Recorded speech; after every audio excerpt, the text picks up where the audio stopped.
What if I told you there was a punishment so brutal, so inhuman, that even the gods were said to look away in silence? A ritual not just of death, but of suffering carved through the skin, through the ribs, and into eternity? A method that left its victims displayed like grotesque art, a message written not in ink, but in flesh. This is the blood eagle, a savage ritual rumored to be the Norse's most feared punishment, a practice whispered across firelit halls and roared across the pages of myth. And what you're about to discover will challenge everything you think you know about pain, power, and the price of betrayal.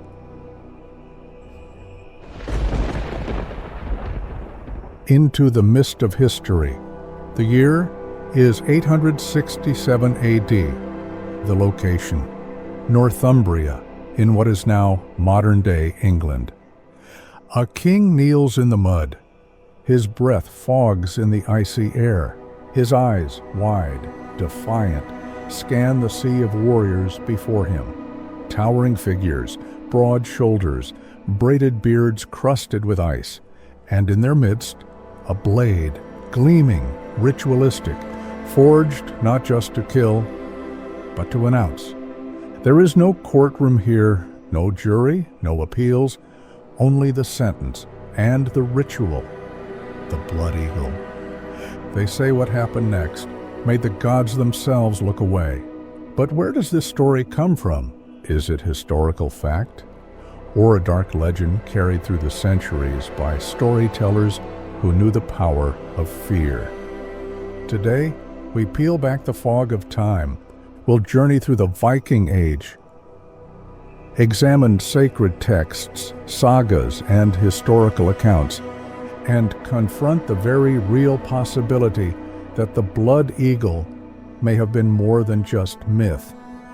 Because this is not just history, it's pain, it's politics, it's power. The Viking way, Vikings and their world. The Viking Age stretched from roughly 793 to 1066 AD. Over 250 years of raids, exploration, and cultural transformation. While most popular images of Vikings focus on horned helmets and plunder, the truth is far more complex. These were seafarers, skilled traders, religious thinkers, and brutal warriors, navigating not only the cold waters of the North Atlantic, but the blurred lines between life, death, and legacy. Their belief system, the Norse cosmology, centered around gods like Odin, Thor, and Loki. But more than anything, it revolved around honor, the idea that one's name, one's legacy, must outlive the body. And how do you ensure that? You make your actions unforgettable, visual, a glowing campfire in the middle of a Viking hall. Warriors listen as a skald tells a tale. The Viking concept of justice reflected their harsh environment. In the land of ice and fire, justice was swift. And vengeance, it was sacred. The sagas, ancient Icelandic texts, recorded feuds that lasted generations, where one slight could trigger years of bloodshed. Within this code, the blood eagle stands out as the most extreme punishment ever conceived. According to the sagas, it was reserved only for the worst of the worst. Traitors, kings, betrayers of kin or clan. But what exactly was the blood eagle? And was it even real? What was the blood eagle? Picture this. You are bound face down on cold stone, your back exposed to the wind and your captors, your arms stretched out, your legs immobilized. Around you, silence, except for the heavy breathing of warriors and the chant of a priest, invoking the gods. The executioner, often a high-ranking warrior or priest, steps forward with a ceremonial blade. He makes the first cut, deep and deliberate, along your spine. Flesh peels back. Blood runs warm over ice-cold skin. Your ribs are separated one by one, broken outward, fanned open to resemble the wings of an eagle. Then, and here lies the true horror, your lungs are pulled through the gaps, draped across your flayed back. If you are still alive, and some accounts claim the victim was, your lungs inflate one last time, quivering, fluttering like wings. The blood eagle was not just a way to kill, it was a spectacle. It was performance, theater for the gods, for enemies, for memory. This wasn't a simple execution. This was a declaration. That betrayal would be punished with a fate so nightmarish, so unimaginable, that no man would dare repeat the offense. The victim's chest would often be salted to prolong pain. In some tales, they were fully conscious until their last breath. The brutality was not an accident. It was the point. Hooked yet? Just wait. What's coming next will blow your mind. Let us know your thoughts in the comments below, and don't forget to subscribe for more fascinating history, psychological and political analysis. Why such horror? But this raises a question, a terrifying, sobering question. Why? Why would anyone, or even a war-hardened Norseman, invent such a ritual? Was it the product of a sadistic mind, a religious offering, or something more strategic? The Vikings lived in a world where power was everything, where fear was as valuable as gold, where honor wasn't just a virtue, it was a currency. One theory is religious. The blood eagle may have been a form of sacrifice, an offering to Odin, the All-Father, who was not only a god of wisdom, but of war, of death, of sacrifice. Some Norse myths even describe self-inflicted suffering as a path to divine knowledge. Odin himself hanged on the world tree, wounded by his own spear in search of secrets.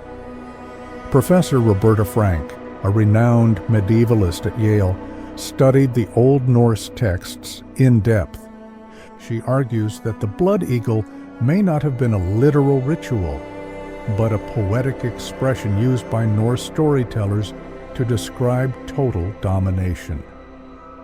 After all, the sagas were not always documentaries, they were performances, entertainment, propaganda. And yet Frank admits, even if the blood eagle didn't happen exactly as described, the fear of it? That was real. In Viking culture, reputation was everything. Dying in battle wasn't just honorable, it was desirable. But betrayal? That was unforgivable. Executing someone wasn't enough. Their name had to become a warning, their death a myth. And so the blood eagle was born, or remembered, not just as an act of cruelty, but as a performance of dominance. Imagine the psychological weight of such a tale. A captured king, flayed like an offering, his lungs displayed like wings, his agony turned into legend. Even if no one ever saw it, the fear of it alone may have stopped wars, or started them. In a time where literacy was rare, memory was everything. And the story of the blood eagle? It stuck. Generations passed it down. Warriors told it before battle, Skalds sang it in feasting halls, and every time the tale grew more vivid, more terrifying, more unforgettable. The legend of King Ella. The most famous story tied to the blood eagle, the one etched into the core of Viking vengeance, is the tale of King Ella of Northumbria, a ruler who made one fatal mistake. He killed Ragnar Lodbrok. Flashback, Ragnar thrown into a pit of serpents. He laughs as the snakes strike. Ragnar, legendary Norse warrior, explorer, and king, had dared to raid far and wide, even sailing into Anglo-Saxon kingdoms. But when King Ella captured him, he didn't simply execute him. He threw him into a pit filled with venomous serpents. Ragnar died laughing, they say, proclaiming his sons would avenge him. How the little piggies will grunt when they hear how the old boar died. Visual, Ivar the Boneless, silhouetted against a burning village. And they did. In 865 AD, Ragnar's sons, including Bjorn Ironside, Sigurd Snake in the Eye, and the dreaded Ivar the Boneless, launched an invasion so massive it was called the Great Heathen Army. Scene: Ella is captured, dragged before a Viking war council. When they finally captured Ella, there would be no warrior's death. No sword to the gut, no swift beheading. According to the saga Ragnar's saga Lodbrokar, Ivar ordered the blood eagle, and Ella's screams, it said, echoed across Northumbria for miles. Was it true? No historian can say with absolute certainty. Some argue the story was invented as poetic justice. Others point to early texts as proof the ritual did happen, at least once. But one thing is sure. The story became legend, and that legend shaped how Vikings were remembered forever. The blood eagle may have been about more than pain. It was about sending a message across the Norse, and your death will not be forgotten. It will be immortalized, Ivar the Boneless. But perhaps no name in Viking lore carries as much mystery, menace, and myth as Ivar the Boneless. Who was this man, and why has history remembered him in such chilling fragments? A figure shrouded in fear. The historical Ivar, known in Old Norse as Ivar hin Beinlausi, appears in multiple sources, including the Anglo-Saxon Chronicle and Norse sagas. He was one of Ragnar Lodbrok's sons and, according to most accounts, a brilliant commander and tactician. His campaigns devastated parts of England and Ireland, toppling kings and kingdoms with cold precision. But his name, Boneless, raises the most questions. What does boneless even mean? There are several interpretations, all equally eerie. Literal medical condition. Some scholars believe Ivar had a disease, possibly osteogenesis imperfecta, or brittle bone disease. This would have made his bones fragile, or nearly absent, giving rise to the name. Symbolic or poetic. Others argue boneless was metaphorical, describing his unnatural flexibility or dance-like agility in combat. Euphemism. One theory suggests it referred to impotence, meant as an insult, though this clashes with tales of his leadership and brutality. Fear factor. Perhaps it was simply a nickname meant to frighten enemies, painting Ivar as inhuman, unstoppable, unkillable. Regardless of what the name meant, Ivar's enemies feared him. His presence in battle was like a storm, calculated, overwhelming, and ruthless. And as the commander of the Great Heathen Army, he had a reputation to uphold, and a father to avenge. According to the saga, it was Ivar who ordered the blood eagle for Ella, not out of pleasure, but to restore honor, to fulfill a promise, to make the world remember Ragnar Lodbrok. In Ivar's mind, vengeance wasn't an act, it was a responsibility. An ancient archetype, the cursed avenger. Ivar fits an ancient archetype, one seen across cultures and time, the cursed avenger. Think of Hamlet, think of Orestes, think of Batman, a son burdened by legacy, haunted by the weight of justice. But in Ivar's world, justice wasn't clean. It was bloody, raw, and final. He didn't just kill his enemies, he made their deaths echo. A man or a myth? Was Ivar a real person? Almost certainly yes. But how much of what we know is real? And how much is legend? Did he command armies? Yes. Did he carve eagles into his enemies? Perhaps. Did his story outlive his bones? Absolutely. And that brings us to the question that chills historians and doctors alike. Could a human being survive the blood eagle? Myth versus science. Could the blood eagle even work? Let's break this down anatomically. The blood eagle is described as follows. The victim is placed face down, often restrained. An incision is made down the length of the spine. The ribs are severed from the spine and pulled outward, like wings. The lungs are removed and displayed over the shoulders. But could any of this happen while the victim was still alive? Surgical reality. First, let's consider the tools. Viking blades were iron, capable of cutting flesh, but not necessarily designed for surgical precision. The initial incision along the back is possible, painful, but survivable if done quickly.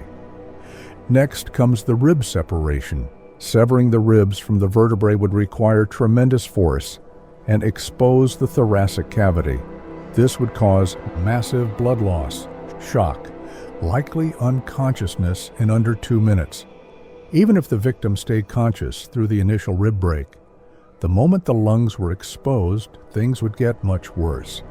Lungs cannot function outside the body cavity. They rely on the vacuum pressure of the thoracic cage to expand and contract. Once removed, they'd collapse instantly. So while it's possible a victim might gasp once or twice, this would be a reflex, not a sign of survival. The idea of lungs fluttering like wings is almost certainly poetic. Psychological perspective.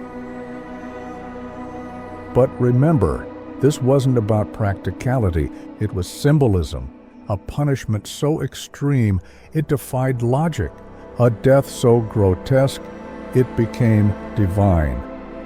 In this sense, the blood eagle was never meant to be realistic. It was meant to be remembered. Would you like me to continue with part 4 of 5 next? It will explore more viewer engagement, the saga's cultural influence in pop culture and modern psychology. Final thoughts that build toward a powerful cinematic conclusion. Myth and meaning. The blood eagle in Norse belief. The Vikings did not fear death. They danced with it, sang to it, and carved their names beside it. And to them, there was no greater honor than dying with a weapon in hand, unless you died in sacrifice to the gods themselves. Sacrifice to Odin. Odin, all-father of war, wisdom, and the dead, demanded sacrifice, not just of animals, not just of offerings, but of men, kings, warriors, prisoners, especially in times of war or famine. The blood eagle may have been more than torture. It may have been a ritual gift to Odin himself. Eagles, blood, and symbols. In Norse mythology, eagles are often omens. They soar over battlefields. They feast on the dead. They carry souls to the gods. Carving a man into an eagle shape, ribs spread like wings, was not just poetic. It was divine mimicry, turning man into message, turning king into sacrifice. The blood eagle wasn't just a death. It was a bridge to the afterlife. Valhalla, warriors' paradise or propaganda. According to the sagas, those who died with valor went to Valhalla, Odin's golden hall. Those who died in shame went to hell, cold, forgotten, dishonored. So if you were a Viking warrior, what would you fear more, dying in pain or being forgotten?